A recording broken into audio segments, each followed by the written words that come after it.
Hello friends, welcome to this session. आज की class में हम पढ़ेंगे टाइप्स ऑफ आरएनए। और इस टाइप्स ऑफ आरएनए को हमने लास्ट क्लास में स्टार्ट कर लिया था, जिसमें हमने टाइप्स ऑफ आरएनए में आरआरएनए राइबोसोमल आरएनए, टीआरएनए जिसे आप कहते हैं transfer RNA, mRNA messenger RNA, snRNA small nuclear RNA, scRNA small cytoplasmic RNA, इसके बारे में हमने थोड़ी सी डिस्कशन की थी, जिसमें हमने आरआरएनए के बारे में पूरी इंफॉर्मेशन की है। यहाँ आप देख सकते हैं, इसके प्रीवियस सेशंस के वीडियोस ऑलरेडी अपलोडेड हैं, जिसमें हमने राइबोसोमल आरएनए के बारे में पूरी डिस्कशन कर ली है। आज जो हमारा पॉइंट ऑफ डिस्कशन रहने वाला है वो रहने वाला है एमआरएनए को लेकर। तो आज हम डिस्कस करेंगे एमआरएनए को लेकर। एमआरएनए मतलब मैसेंजर आरएनए। ये वो आरएनए है जो डीएनए ने अपने कोड को डिकोड करने के लिए, जैसे वो प्रोटीन बनाना है, उसके लिए इस एमआरएनए को बनाया था। इसलिए इसे कहते हैं एमआरएनए, यानी कि ये क्या करके कैरी करके ला रहा है वहां से, तो मैसेज। और इसी की वजह से हम इसे कहते हैं मैसेंजर आरएनए। तो ये हुआ मैसेंजर आरएनए। अब मैसेंजर आरएनए से रिलेटेड जितनी भी इंफॉर्मेशन है बिफोर ट्रांसक्रिप्शन हमें जान लेनी है, क्योंकि ट्रांसक्रिप्शन के दौरान हम सिर्फ टेक्निकल टर्म्स यूज़ करेंगे। तो सबसे पहली चीज़, प्रोकैरियोट्स में क्या होता है। अगर हम प्रोकैरियोट्स की बात करें तो प्रोकैरियोट्स के पास न्यूक्लियस तो होता नहीं। सारे प्रोसेसेस कहाँ होंगे?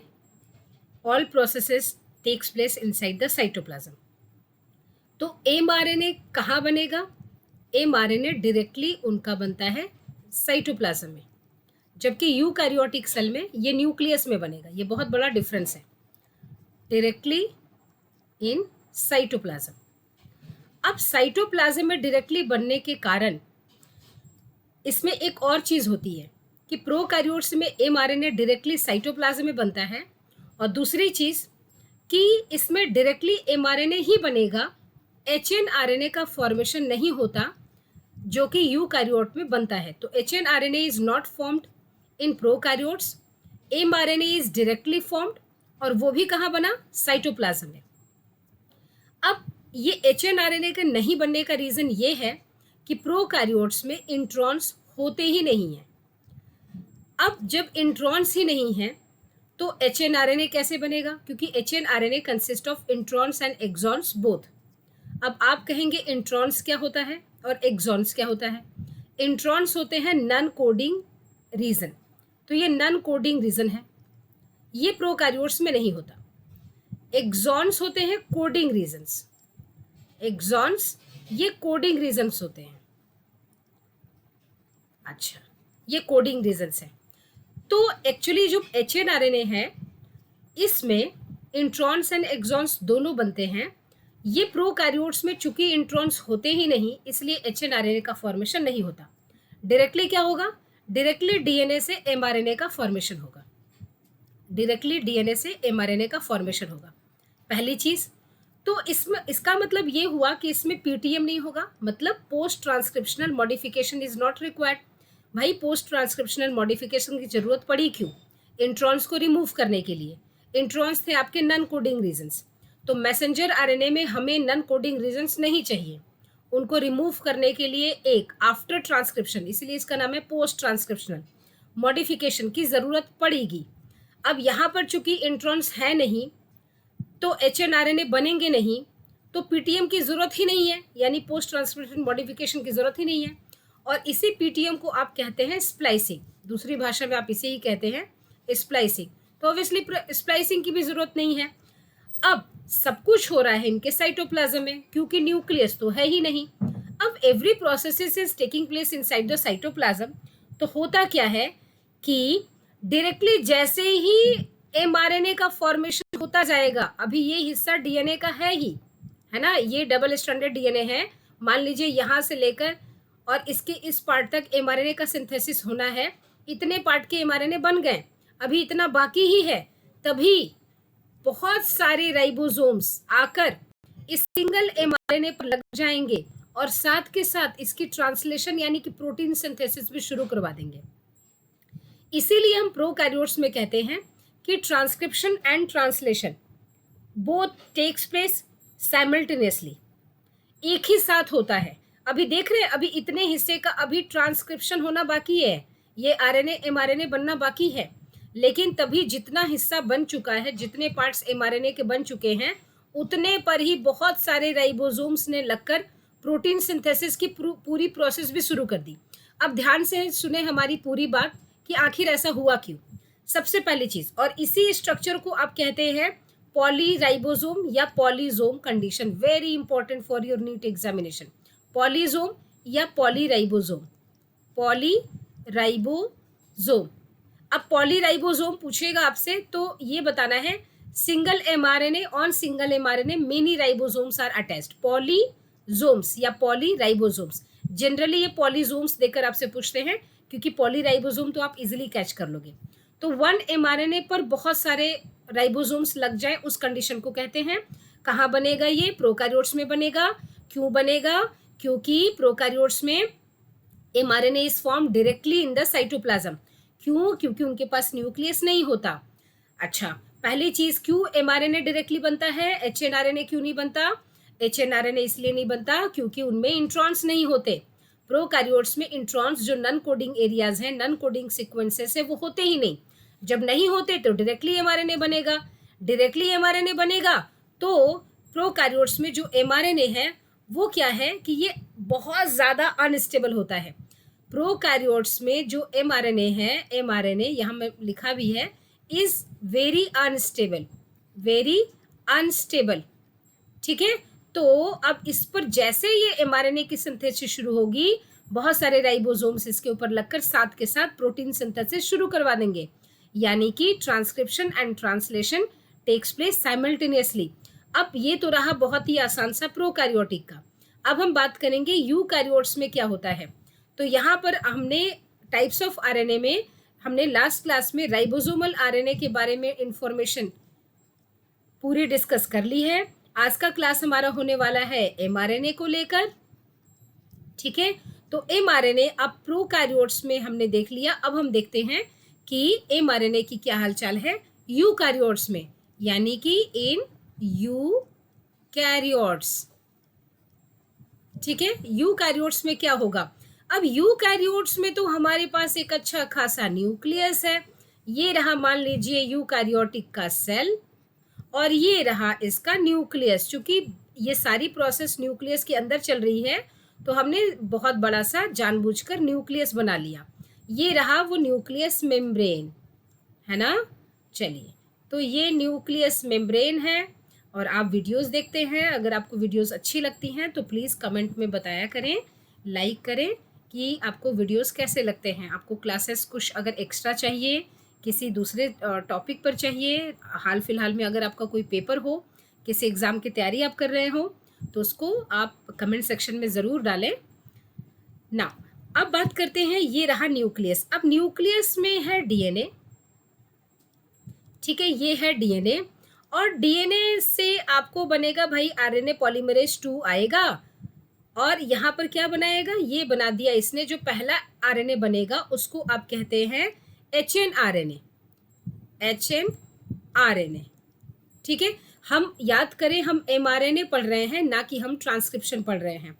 जब हम ट्रांसक्रिप्शन पढ़ेंगे तब हम डिटेल इंफॉर्मेशन करेंगे कि डीएनए का कौन से पार्ट पे आरएनए बनेगा, क्यों उस स्टैंड पे बनेगा, ये पूरी इंफॉर्मेशन ट्रांसक्रिप्शन पे की जाएगी। अभी जो क्लास चल रही है वो सिर्फ टाइप्स ऑफ आरएनए को लेकर चल रही है।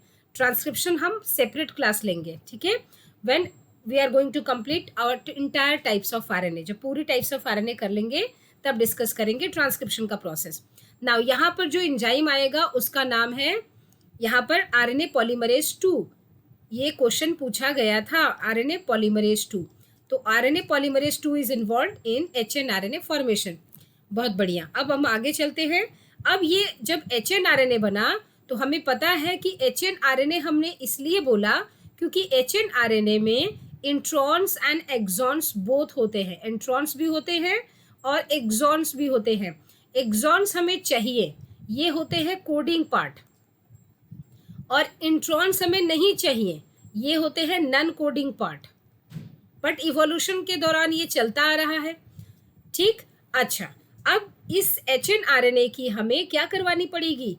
HNRNA की हमें स्प्लाइसिंग करवानी पड़ेगी, PTM करवानी पड़ेगी।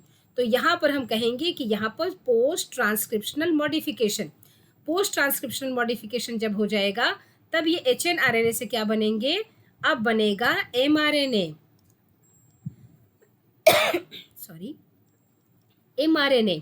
अब ये जब 5-3 अब जब ये mRNA बन जाएगा तो अब ये mRNA रिलीज होगा कहाँ पर, अब ये ट्रांसपोर्ट हो जाएगा न्यू साइटोप्लाज्म में। अब ये साइटोप्लाज्म में जब आ जाएगा mRNA तब इसकी फिर प्रोटीन सिंथेसिस शुरू होती है, जो कि हम ट्रांसलेशन में पढ़ते हैं। अभी जो पॉइंट ऑफ डिस्कशन होने वाला है वो mRNA को लेकर, इसीलिए हम इस PTM वाले प्रोसेस को, यानी कि कैसे ये mRNA बना, इस पॉइंट को हम डिस्कस करते हैं यहाँ पर। यानी कि ये पोस्ट ट्रांसक्रिप्शनल मॉडिफिकेशन होकर आखिर mRNA की सिंथेसिस हुई कैसे, यही हमें जानना है। ठीक है, तो हम mRNA के बारे में जान लेंगे। तो अब हम पढ़ रहे हैं आपके पास कि पोस्ट ट्रांसक्रिप्शनल मॉडिफिकेशन, यानी कि आफ्टर ट्रांसक्रिप्शन मॉडिफिकेशन, ये जो mRNA के फॉर्मेशन के लिए हुआ, ये हुआ कैसे, ये हम पढ़ रहे हैं। पोस्ट ट्रांसक्रिप्शनल मॉडिफिकेशन, आखिर ये हुआ कैसे, हुआ तो बना तो था न्यूक्लियस के अंदर, बट समझने के लिए हमें ये देखना पड़ेगा। ठीक है, तो याद करें आप, ये आपके पास HNRNA बन गया था 5-3, और इस HNRNA के पास ये क्या है, HNRNA। इस HNRNA के पास आपके इंट्रॉन्स एंड एक्सॉन्स दोनों थे। मान लीजिए ये एक्सॉन है ना, मान लीजिए ये एक्सॉन है, ये एक्सॉन है और ये एक एक्सॉन है। ठीक है, मान लीजिए ये एक्सॉन्स हैं, ये भी एक्सॉन है, ये भी एक्सॉन है और ये भी एक्सॉन है, और एक्सॉन्स के बीच में मान लीजिए ये जो हिस्से हैं ये इंट्रॉन्स के हैं, इंट्रॉन्स, ये भी इंट्रॉन है, ये भी इंट्रॉन है।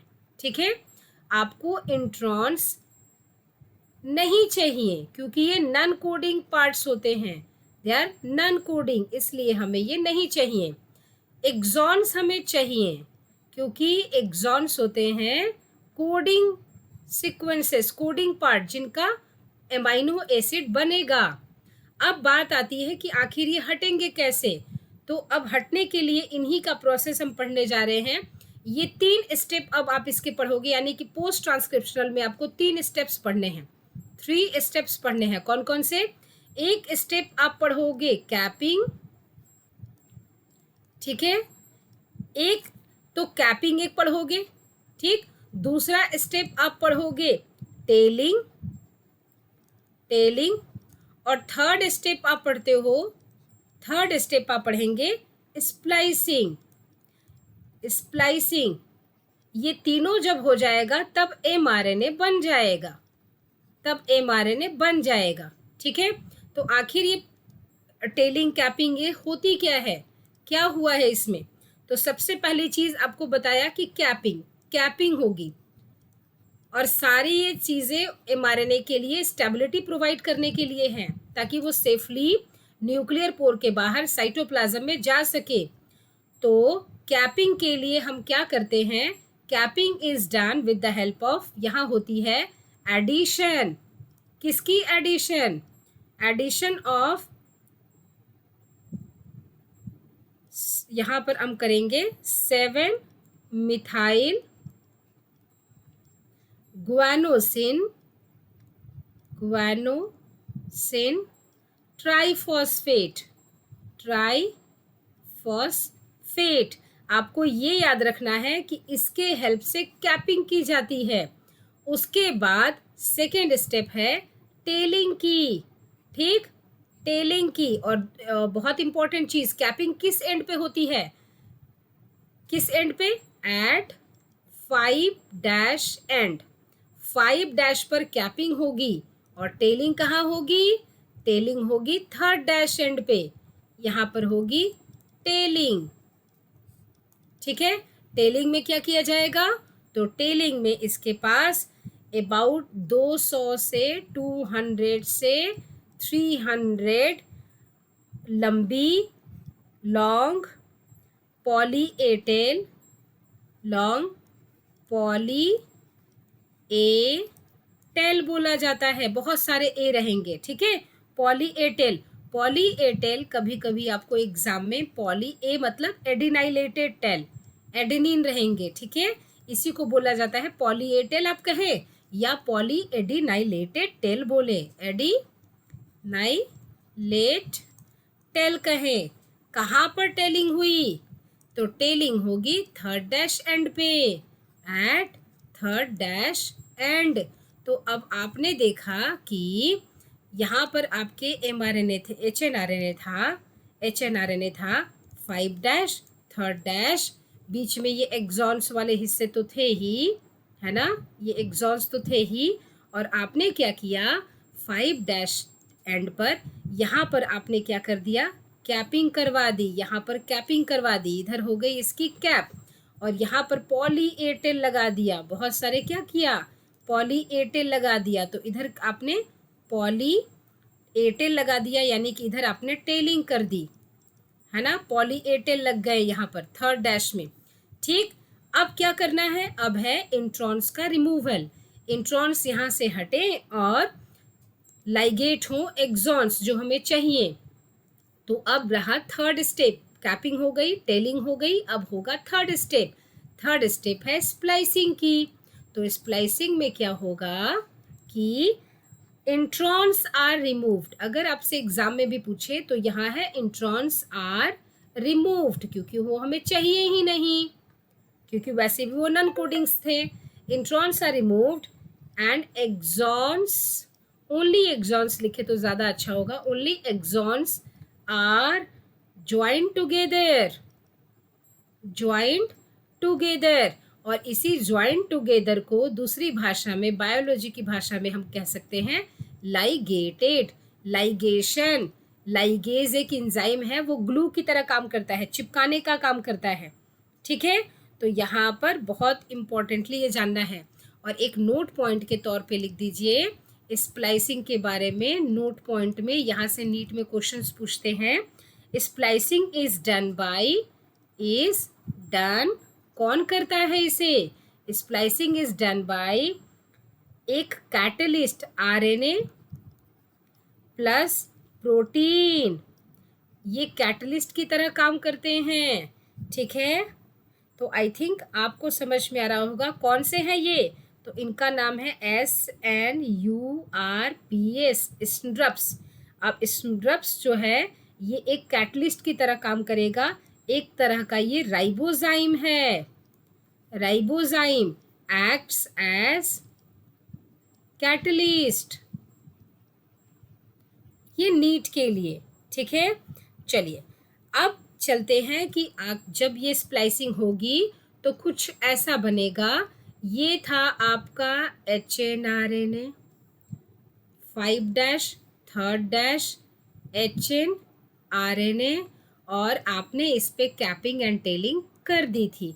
तो यहाँ था वो कैप बन गया था, कैपिंग हो गई थी, और यहाँ पर पॉली ए टेल लग गया था, है ना, poly A tail, poly A tail.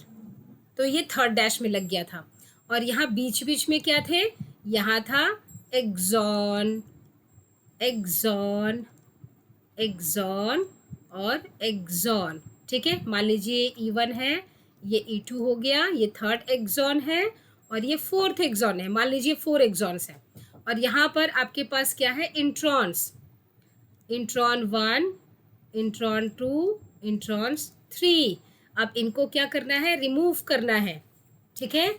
तो इनको रिमूव करने के लिए क्या करना पड़ेगा, रिमूव करने के लिए इनको यहाँ से हटाना पड़ेगा। नाउ अब यहाँ पर हमें लाइगेशन एक्टिविटी चाहिए, यानी कि जो इसे कट कर सके, ठीक है। तो कट करेगा तो क्या होगा, यहाँ पर इन इंट्रॉन्स को हटा देना है ना। इंट्रॉन्स को हटाकर हमें सिर्फ किसे लाइगेट करना है, हमें लाइगेट करना है सिर्फ और सिर्फ एक्सॉन्स को। इसको हम बोलते हैं एंडोन्यूक्लियस एक्टिविटी, रेस्ट्रिक्शन एंजाइम करता है एंडोन्यूक्लियेज एक्टिविटी। ये कौन करेगा? Done by restriction enzyme. ठीक है, अब यहां पर क्या होगी? Restriction enzyme. अब यहां पर कट लगेगी और ये अब उसके बाद क्या होगा? Ligation enzyme. लाइगेज एंजाइम है जो कैसा काम करता है? लाइगेशन का, यानी कि ये ग्लू का काम करता है, एक्ट्स लाइक ग्लू, चिपकाने का काम करेगा। अब लास्ट में चल के क्या हो जाएगा आपके पास कि सिर्फ और सिर्फ आपके पास एक्सॉन्स आ जाएंगे। अब ये रहा exon 1, exon 2, exon 3 and exon 4, है ना? तो ये रहा E1, ये रहा E2, ये है E3 और ये है E4। सबकी लाइगेशन इस लाइगेज ने करवा दी है। ये है 5' और ये है 3'। कैपिंग टैलिंग हो चुकी थी। ठीक है, नाउ अब हम चलते हैं वापस से अपने उस डीएनए वाले स्ट्रक्चर पर, न्यूक्लियस वाले स्ट्रक्चर पर। यहाँ जो पीटीएम का हमने प्रोसेस पढ़ा, यही है प्रोसेस हमने देख लिया। अब आपके पास जब एमआरएनए रेडी है, now it is ready to be transported in the cytoplasm for protein synthesis। ये था पूरे एमआरएनए का डिस्कशन। ऐसा ही एमआरएनए दिखता है। तो अब जो हमने टाइप्स ऑफ आरएनए पढ़े थे, उस टाइप्स ऑफ आरएनए में यहाँ था हमारा टाइप्स ऑफ आरएनए, 1 सेकेंड, शायद वो स्लाइड बहुत ऊपर चली गई है, मिल गया आपके लिए। ठीक है, तो टाइप्स ऑफ आरएनए में राइबोसोमल आरएनए हमने कर लिया था अपने पिछले सेशन में। आज हमने किया एमआरएनए। ठीक है, होप सो आपको ये क्लासेस समझ में आ रही हैं। तो प्लीज़ कमेंट सेक्शन में बताया करें कि आपको समझ में आ रही हैं चीज़ें या नहीं समझ में आ रही हैं। अगर आपको अच्छा लग रहा है तो भी बताएं, और अगर कुछ इसमें मॉडिफिकेशंस चाहिए तो भी बताएं। एटलीस्ट बताएं, उसमें कमेंट सेक्शन का यूज़ ज़रूर करें।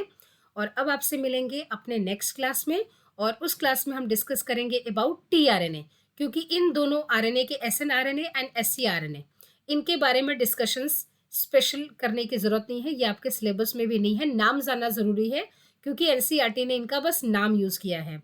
अब यहाँ आप देखेंगे पूरे एमआरएनए के बारे में, तो आपको यहाँ राइबोसोमल आरएनए हमने लास्ट क्लास में पढ़ा था, आज हमने एमआरएनए पढ़ा। तो एमआरएनए को देखिए, the second complex is that the primary transcript contains both exons and introns and are non-functional. Hence, it is subjected to a process called splicing, where the introns are removed and exons are joined in a defined order. hnRNA undergo two additional processing called as capping and tailing. In capping में क्या हुआ? An unusual nucleotide methyl guanosine triphosphate is added to the 5 end of hnRNA। देखा आपने, यहाँ पर हमने वो बात की थी, है ना, कि किस जगह पर कैपिंग हुई है। कैपिंग क्या किससे हुई है? 7 मिथाइल गुआनोसिन ट्राइफॉस्फेट। ठीक है, फिर आके टेलिंग होगी। In tailing adenylate residues 200 to 300 metre long poly A होंगे, यानी कि 200 to 300 तक ए की होगी नंबर, are added at third end in a template independent manner. It is the fully processed hnRNA now called mRNA। जब capping tailing हो गई, स्प्लाइसिंग हो गई, अब आप इस hnRNA को hnRNA ना बोलकर अब आप मैसेंजर आरएनए कहेंगे, क्योंकि अब ये रेडी है, अब ये तैयार है साइटोप्लाज्म में जाने के लिए। That is transported out of the nucleus for translation. यही सारी इंफॉर्मेशन हमने अभी देखी। The significance of such complexities is now beginning to be understood.